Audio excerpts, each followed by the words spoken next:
What is up, you guys? Wonder Bro here. Forgive your anxiety for getting it wrong. What do you mean, forgive my anxiety, Wonder Bro? Anxiety is ruining my life, or it's ruined my life. I can't handle it. I can't stand it. I want to get away from it as soon as possible. What do you mean, forgive my anxiety? Let me get straight to the point on this one. Anxiety is there to try to protect you from what it believes is a real danger. Now, we know there's not a real danger, but your anxiety doesn't know any better. It thinks there is. So it gives you these thoughts and it gives you these feelings in order to gas you up, to get you ready to fight or flee from this so-called danger. So at the end of the day, anxiety is trying to help you. It's trying to protect you. It is a misfire. It's out of whack. It doesn't know any better, but it is trying to help you. It is trying to protect you. So that is why I say forgive your anxiety for getting it wrong. There's no real danger, but your anxiety doesn't know that. So it has gotten it wrong, and it continues to get it wrong. And the problem with that is, now that's not necessarily a problem within itself, because soon it would figure it out. Soon your brain would get on track. The problem, however, is people don't allow that to unfold. They get upset at anxiety for getting it wrong, giving them these false alarms, these thoughts and feelings when they're not warranted, when there's no purpose. They get upset at anxiety for doing this. They become afraid of anxiety for doing this. They get angry at anxiety for doing this, right? This is non-acceptance. This tells your emotional part of the brain, right, the amygdala, that, oh my God, we gave them a false alarm. They got even more upset, so now I'm going to get even more upset. It's like if a 2-year-old was afraid and you went to that 2-year-old and you said, oh my God, yeah, there might actually be a boogeyman. Is that going to help the 2-year-old? No, obviously not. You have to say it's okay that you're upset. And that's what you're doing with anxiety when you forgive it for getting it wrong. So the false alarms are going off, you're experiencing the thoughts and feelings, and you're thinking to yourself, this is uncalled for. I'm just sitting here at my computer. I'm just taking the trash out. I'm just at the store. I'm just on a walk. This is uncalled for.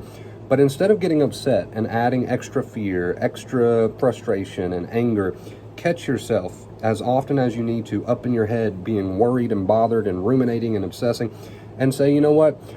I forgive you, anxiety, for getting it wrong. You're allowed to be upset. I'm going to allow you to be upset, and I'm just going to continue on with my day to show you that there's no reason for you to be upset. But I'm not going to get upset at you for getting it wrong, right? Again, back to the 2-year-old analogy. If a 2-year-old came to you with a math problem, right, obviously they're probably not going to get it right, a complicated math problem. You're not going to look at that 2-year-old and say, I am upset at you. I'm so mad at you for getting that wrong, right? No, you're going to forgive the 2-year-old for getting it wrong. So you're going to forgive the emotional part of your brain for getting it wrong. It doesn't know any better. Just like the 2-year-old probably is not going to be able to figure out an algebra problem. The brain, in the state that it's in, is popping off these false alarms, and it doesn't know any better. It's not getting it right. That's okay. Don't respond with second fear, aka worry, rumination, obsession, getting really upset at your anxiety for getting it wrong. Instead, forgive your anxiety for getting it wrong. That is the accepting inner voice, one of many forms of the accepting inner voice. But to say, anxiety, you're there. I forgive you for getting it wrong. I'm going to be the leader, and I'm going to continue on with my day with a smile and show you that there's no point of this. There's no point in this anxiety that you're giving me.